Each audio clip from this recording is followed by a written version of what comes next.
ये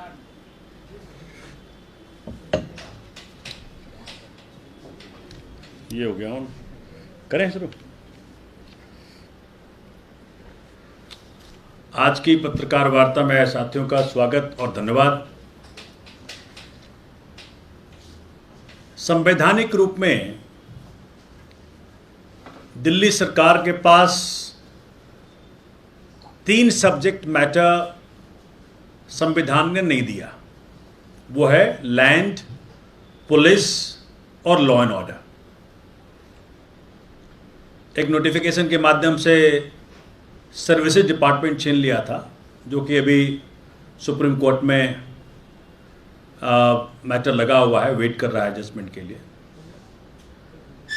अब इन 3 मुद्दों पे जो डीडीए है, लैंड के रूप में DDA, police, law and order, इस पे एक व्यक्ति का एकाधिकार है, उनका नाम है एलजी।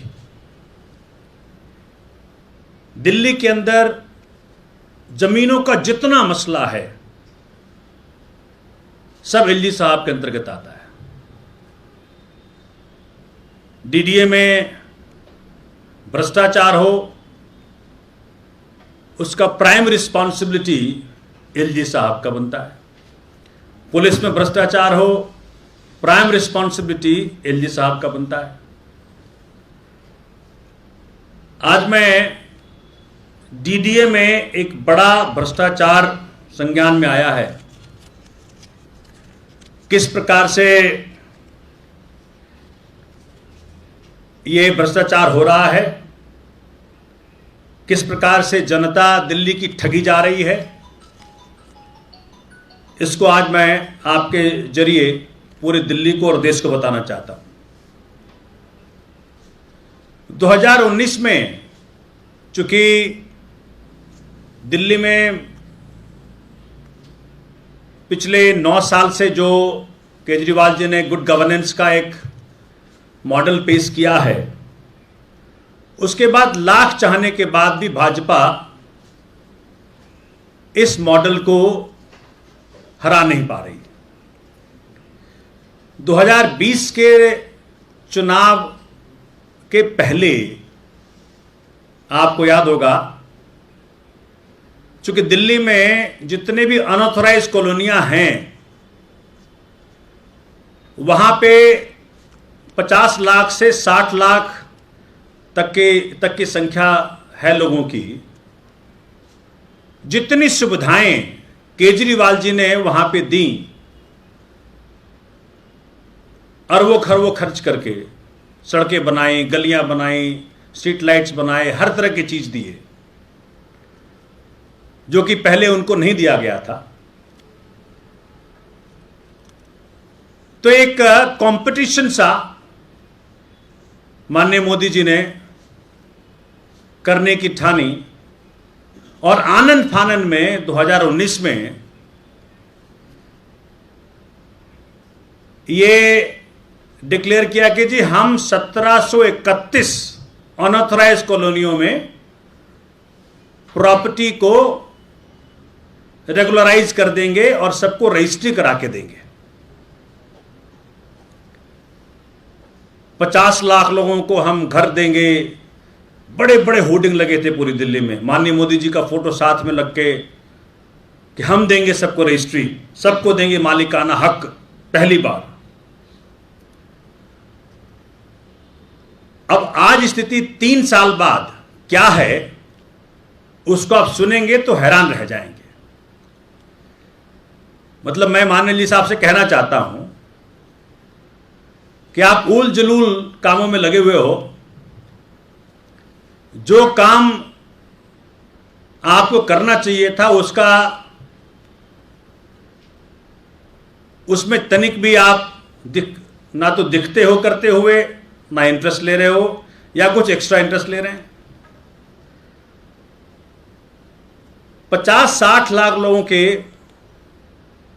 जो कि 1731 अनऑथराइज्ड कॉलोनियों में हैं, करीब 8 लाख घर मान लीजिए।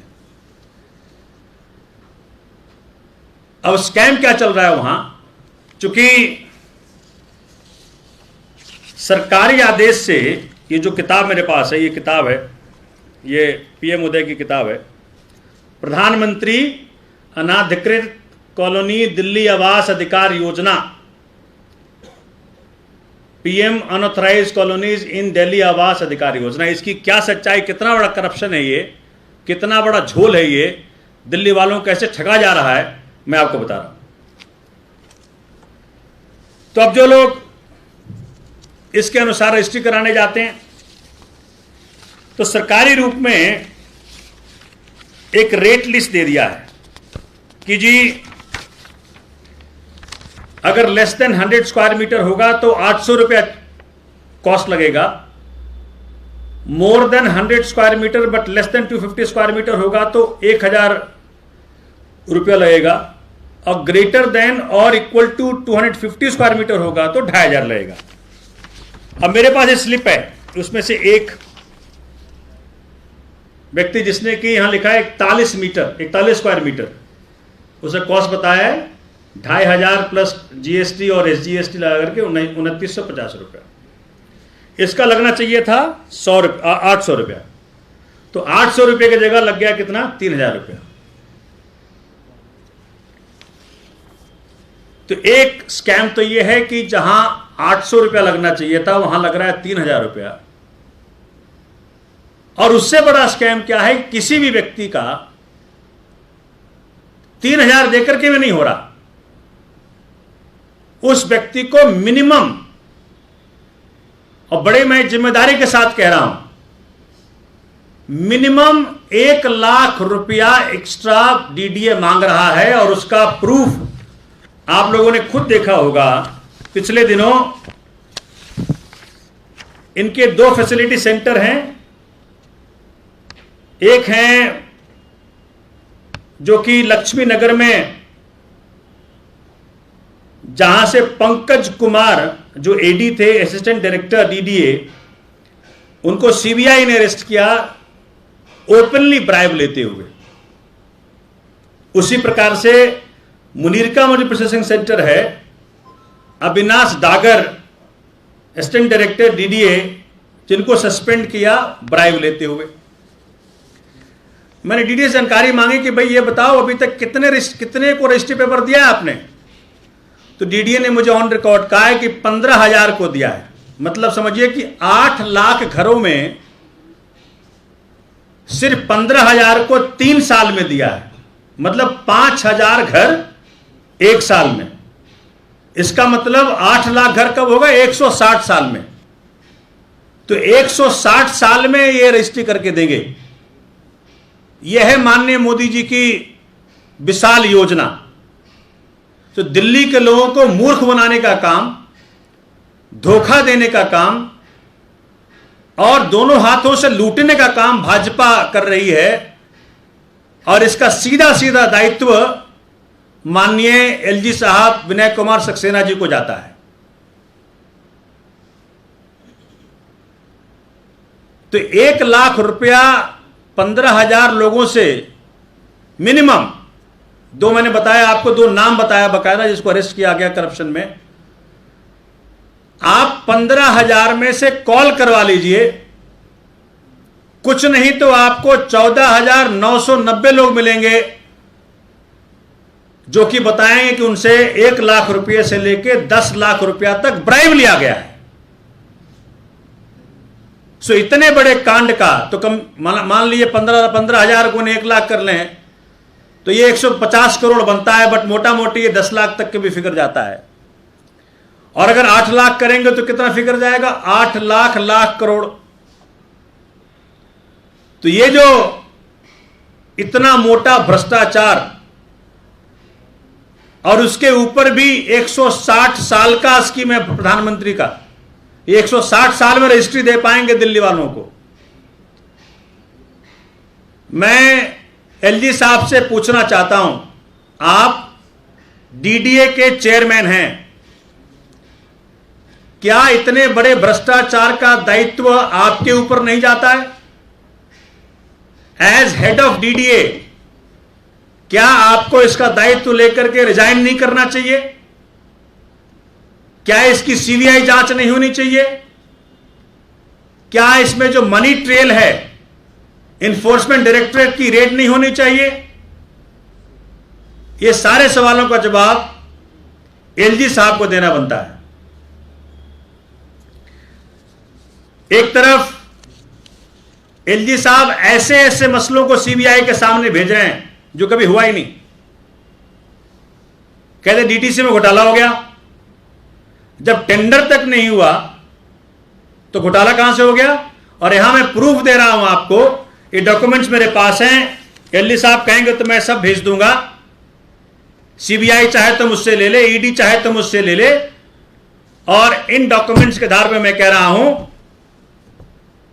कि 150 करोड़ तो मुझे दिख रहा है, लेकिन 8 लाख घर और each house giving bribe of at least 1 lakh, तो देखिए कितना बड़ा घोटाला है ये। और जो मैंने बताया कि 3 साल में 15,000 रजिस्ट्री किया है इन्होंने, तो 5,000 घर एक साल में, इस प्रकार से 160 साल लगेगा दिल्ली वासियों को रजिस्ट्री देने में। पिछले दिनों में एज ए मेंबर डीडीए जब मैं हल्ला गुल्ला मचाया कि कई सारे भाजपा के नेता, जैसा एलिगेशन है, एजेंसियां जांच करे, जिन्होंने पीएम उदय के नाम पे सरकारी जमीनों को हड़पना शुरू किया, सरकारी जमीनों को झूठा रजिस्ट्री करा करके, एप्लीकेशन फाइल करके अपने नाम रजिस्ट्री कराने का प्रयत्न किया। जब मैंने इस मुद्दे को उठाया तो डीडीए संज्ञान में लेकर के उन्होंने अब जाकर के सरकारी जमीनों पे जो रजिस्ट्री हुई है उसको कैंसिल करना शुरू किया है। तो तीन मुद्दे हैं, दिल्ली वासियों को ठगने का, बेवकूफ बनाने का 160 साल की स्कीम, हर रजिस्ट्रेशन के ऊपर मिनिमम 1 लाख रुपए का ब्राइब, और सरकारी जमीन की लूट चल रही है पीएम उदय के नाम पे। इन तीनों मुद्दे की जांच सीबीआई से होनी चाहिए, ईडी से होनी चाहिए, मनी ट्रेल पता करना चाहिए कहां गया, और एलजी साहब चेयरमैन होने के नाते इन सारे सवालों का जवाब दें। ये आज आपके सामने, आपके समक्ष और आपके जरिए देश और दिल्ली को बताना चाह रहा था। 14 तारीख को अथॉरिटी मीटिंग है डीडीए की, उसमें सारे मुद्दों को उठाऊंगा और एलजी साहब से सीधा सीधा फेस टू फेस जवाब मांगूंगा। धन्यवाद। Any question? एक सुनना जी सर है, जैसे आज तक ने रियलिटी चेक किया, एमसीडी स्कूलों में टिन शेड में बच्चे पढ़ रहे हैं और वो जो है मतलब सफाई भी कर रहे हैं, तो एमसीडी स्कूल भी है उसमें शामिल और दिल्ली सरकार की स्कूल भी शामिल, तो क्या कहें? देखिए, जिस प्रकार से एजुकेशन में रेवोल्यूशन हमारे यहाँ हुआ है दिल्ली में केजरीवाल जी के नेतृत्व में, हमने ये बार बार कहा। अभी कल कोई दिखा रहा था किस प्रकार से एक टीचर ने उत्तर प्रदेश में आत्महत्या कर ली। अरविंद जी ने भी कहा, हमने बार बार इसको हर मन से रिपीट किया कि दिल्ली का जो एक्सपीरियंस है एजुकेशन का, इसको अगर माननीय मोदी जी तनिक भी देश से प्यार करते तो इसको एक पूरे देश व्यापी करवाते कि भाई फलाना शिक्षा मंत्री है, इससे ये सीखो स्कूलें कैसे ठीक की जाती हैं। 15 साल से भाजपा एमसीडी में है। एमसीडी के स्कूल में ना तो बच्चों को पानी पीने के लिए है, ना बिल्डिंग है, ना छत है, और ऐसे ऐसे स्कूल हैं जहां की दूसरी, तीसरी, चौथी, 5वीं कक्षा के विद्यार्थी एक ही क्लासरूम में पढ़ रहे हैं। इससे बड़ा विश्वासघात क्या होगा भारत माता के साथ? तो बहुत दुख होता है जब इस प्रकार की चीजें होती है, लेकिन जब भी एमसीडी हमारे हाथ में आएगी, जब भी अरविंद केजरीवाल जी के नेतृत्व में एमसीडी में आम आदमी पार्टी की सरकार बनेगी, अगर ये चुनाव कराएं तो एमसीडी के स्कूल ठीक किए जाएंगे। धन्यवाद।